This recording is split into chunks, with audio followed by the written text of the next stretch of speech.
Morning, a judge could decide if a sexually violent predator should be placed in a home in Borrego Springs. There have been many concerned residents who've been speaking out against this. CBS 8's Dana Marie McNichol live outside the Hall of Justice to tell us how community members are trying to stop this from happening. Good morning. Well, good morning, Evan and Netta. This man we're talking about has a long and dangerous criminal history, including molesting and kidnapping young boys. That's why the community members, people living in Borrego Springs, are really concerned. This man is going to be living among them. That placement hearing by the judge figuring out where this man will live is happening this morning. But before that, that's when County Board of Supervisors Jim Desmond, as well as community members, are going to speak out against this. Even if this person is a model citizen and never recommits, just their presence puts the threat and the fear in the neighbors' minds that alters their lives, ruins the property values.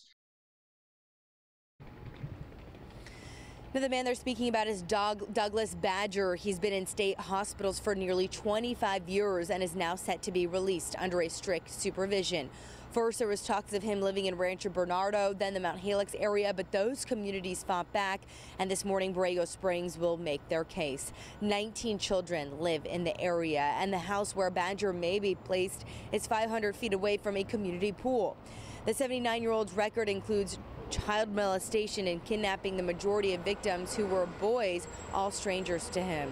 He served 5 separate prison terms, and he was last released in 1997 and again has been in a maximum security state hospital almost an entire time undergoing treatment. He's been diagnosed with a violent sexual sadism disorder and has been deemed likely to re-offend. We spoke to one mom who would be living directly across from the street of Badger where he could live.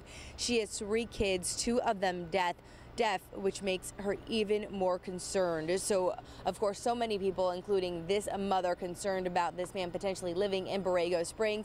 That placement hearing is at 9 a.m. this morning at the Hall of Justice, where a judge will decide where he lives. CBS8.com is a great resource for any further updates, as we will be following this case closely.